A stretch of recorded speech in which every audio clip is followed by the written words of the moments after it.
Hi everyone, welcome back to another Pre-Calculus 12 video. We're going to be looking today at 6.3, the first part of it, quadrantal angles. And we're going to briefly go through what those are in the first place and how we can work with them. So I'll build in a little bit of a review as always so that you can tie it back to something that's familiar. So on our unit circle that we looked at last day, that was a bad unit circle, just a reminder that if I put a point here, on our unit circle we always make the radius equal to 1.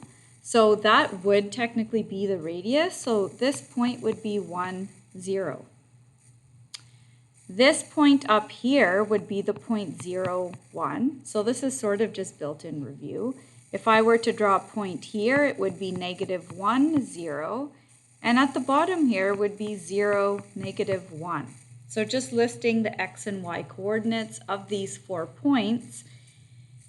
And maybe just to tie it in with a little bit of review again from last day, just to remind you that that would be like the 0 degree mark or the 360 degree mark.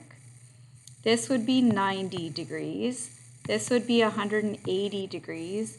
And this would be 270 degrees. Okay, so that I also feel you kind of already know. But the other new one, or the thing that we looked at last day, is that this also is either 0 radians or 2 pi radians. Up here, we would call that pi over 2 radians. Over here, that would be pi radians. And at the bottom, like just to remind you, pi radians would be the same thing as 2 pi over 2. This we could say is 3 pi over 2 radians. Okay, so there's like getting back into how to view the unit circle and what all this stuff means. And what I want to make you aware of is when we look at these quadrantal angles, which I'm going to make a little bit thicker, those are the angles that fall on the x and the y axis. So what do I mean by that? Our first quadrantal angle would be this one right here. Our second quadrantal angle would be this one right here. The next quadrantal angle would be this one right here, and the next one would be this one right here. So that's basically what they are. So it's good to know. That's the reason why I've listed off these points that are in white.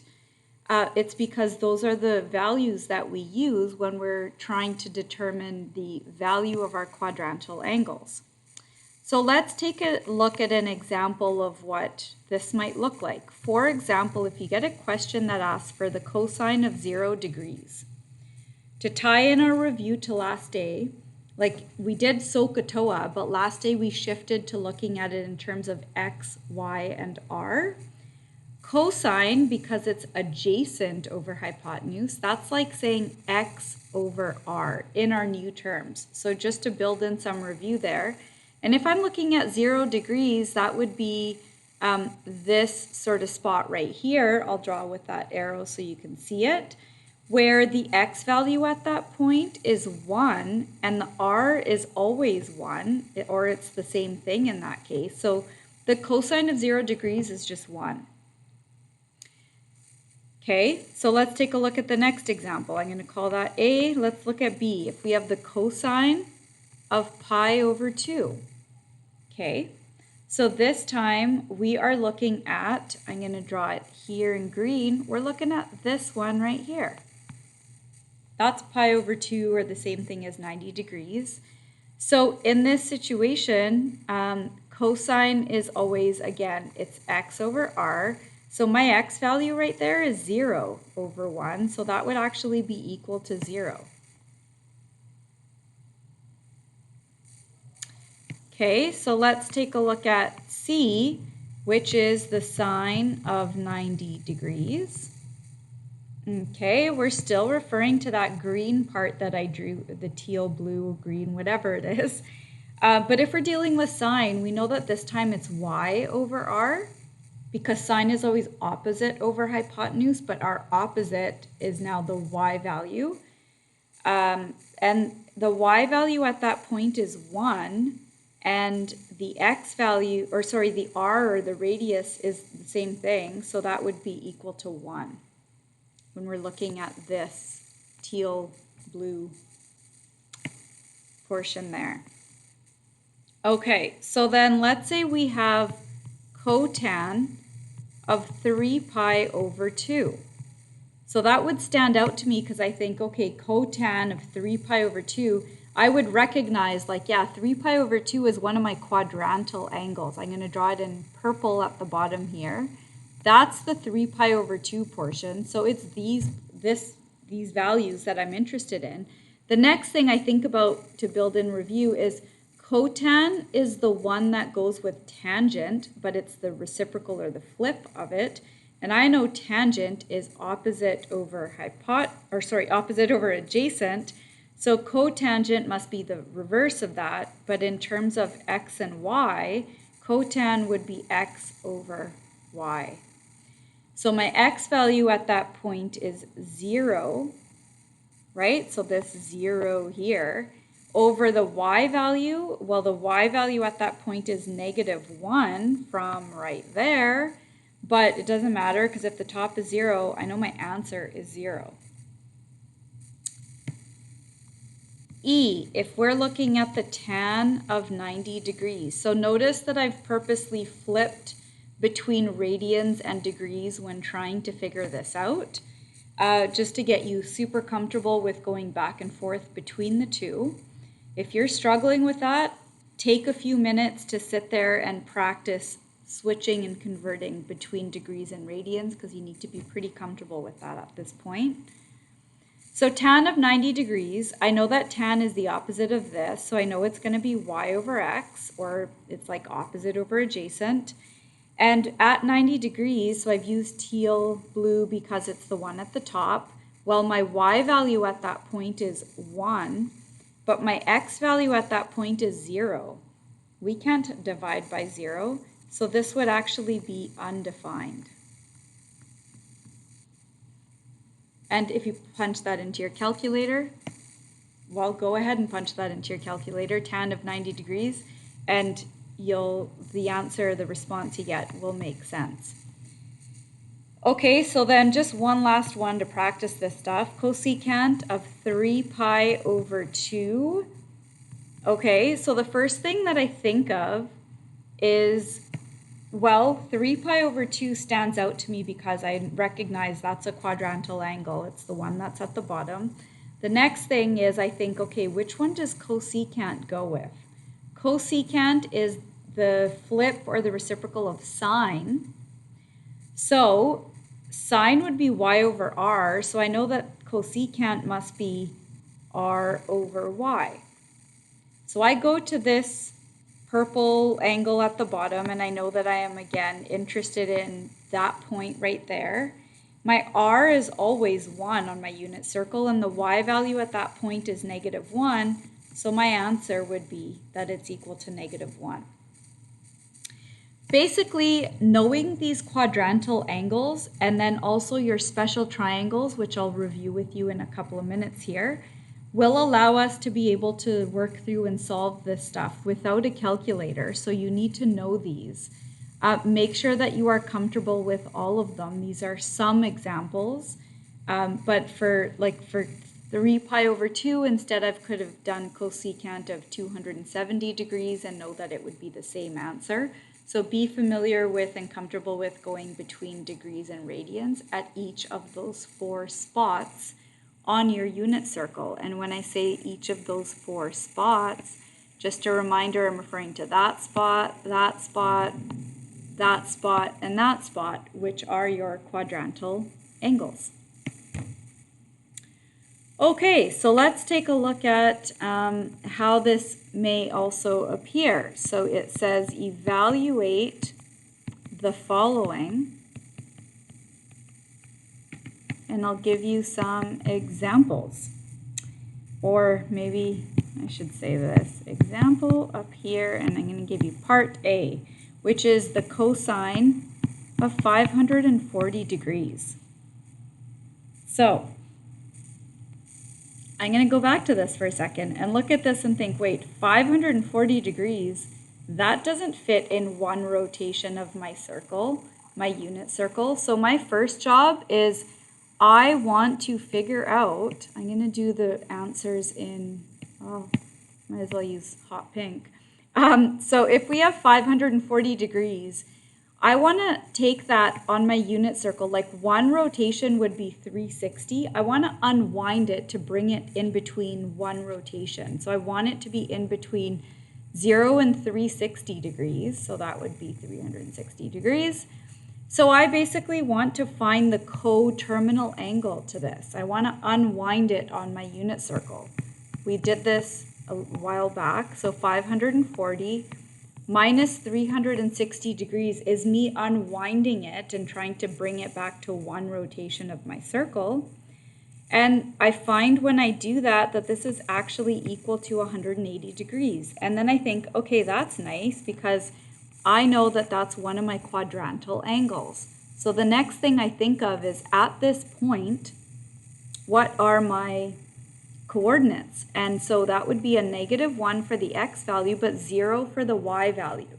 So you don't have to write this all out, but I'm doing this to show you where we would be looking to and what we would be thinking of in order to get some clarity with what to do. So to put this into perspective, I'm looking for the cosine of 180 degrees. Okay, because that's the same thing as this 540 degrees, they're coterminal. I just unwound that 540. Okay, then the next thing I think of is, well, I know cosine is adjacent over hypotenuse, but adjacent in my new terms is x, and hypotenuse is always r. So if I'm looking for x over r, well, my x value here is -1. The r value is always 1 because it's on the unit circle. The radius is always 1. So my answer after all that would be -1.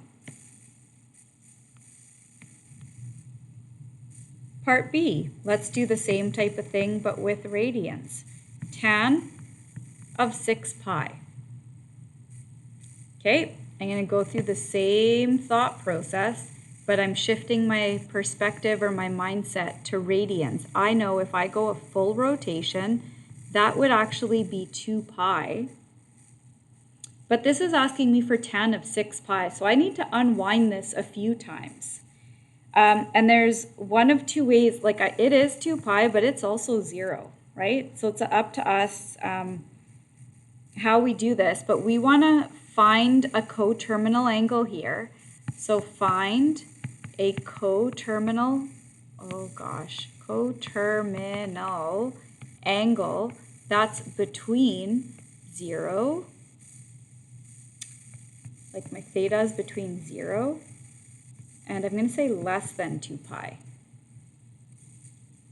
So I'm unwinding it, right? So that's what I'm trying to say with this. You don't have to write this all down. I just want to make sure that you are clear on where we're getting this from. So we know that if we do that, basically I need to subtract. If I subtract 2 pi, I'm going to get to 4 pi. So I guess we can go through all of that here. If we take 6 pi and I subtract 2 pi, I'd get to 4 pi. I need to subtract 2 pi again, and I'd get to 2 pi, and I'd subtract 2 pi again. So do you see I don't want to subtract 2 pi 3 times to unwind it all the way, and I would basically end up with 0. So I'm trying to find the tangent of 0. And there's no degree symbol with it. If my question is given in radians, then I want to keep things consistent and deal with it in radians. Don't get into the habit of avoiding radians and switching everything to degrees.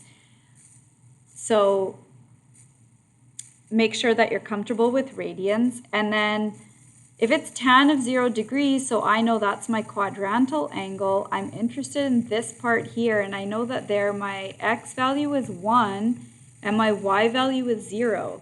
So that helps me to put this into perspective. I know that tangent is always opposite over adjacent, or y over x in our new terms, like shifting to unit circle thinking in terms of SOHCAHTOA. And the y value there is equal to 0, and the x value here is equal to 1, so the answer after all that is just equal to 0. Part C. Cosecant of 9 pi over 2. Okay, so again, I don't even know yet if this is a quadrantal angle, but since that's what we're practicing, you probably know that that is what it's going to be. But I do know that 9 pi over 2, okay, well this, I actually have to think my way through this. Here's a good skill to use to shift to radian thinking. The reason I realized a few years ago that people have so many troubles with radians is because your past is coming back to haunt you. It's all based on fractions. You have to shift your thinking to fractions. So I know that a full rotation in radians is 2 pi, but this is given as a fraction over 2. So do you see that that is exactly the same thing as what over 2? Right? I'm having to shift my thinking in terms of fractions. 2 pi is like 2 pi over 1. So I'd have to multiply the whole thing by 2 in order to shift it to a fraction over 2. So do you see that that's the same thing as 4 pi over 2? I'm going to get rid of that because we didn't really need that. So I know that one full rotation, or 2 pi, would be 4 pi over 2, but right here I have 9 pi over 2. I want to unwind that to bring it back to between 0 and 4 pi over 2. So here's me looking for my coterminal angle. Actually, I'm going to do that down here. 9 pi over 2 minus 4 pi over 2. I would have 5 pi over 2. You don't have to do this in baby steps the way that I am, but I'm doing this to show you clearly what's happening here. Unwinding it one time, I'm still higher than this 4 pi over 2. So I know I want to subtract another 4, this is the 4 pi over 2. I want to subtract another 4 pi over 2 because I'm basically unwinding my angle down on my unit circle. And that's when I get pi over 2. So this is actually the answer. Or not the answer, but I guess like the unwound cosecant of pi over 2 is the same thing as 9 pi over 2. It's coterminal to 9 pi over 2.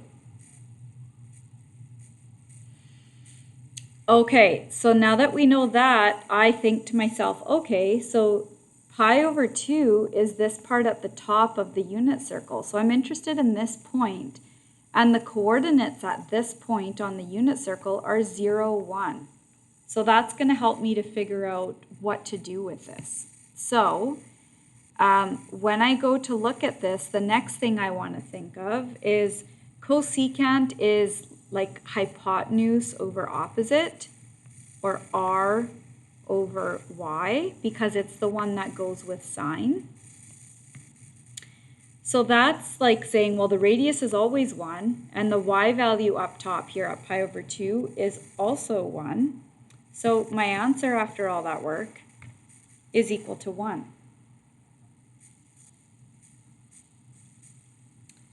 Okay, I think I'm going to stop it there because I feel as if that's quite a bit of stuff for you to work on already and to sort of grasp the concepts of. So what I want you to do to practice this is I want you to go over for 6.3, I'd like for you to do numbers 1 to 4. You can just do the odd letters because you're going to have quite a bit of stuff coming at you. I am going to do a separate video for special angles because I think it might be nice to break this up a little bit. So watch for that coming next.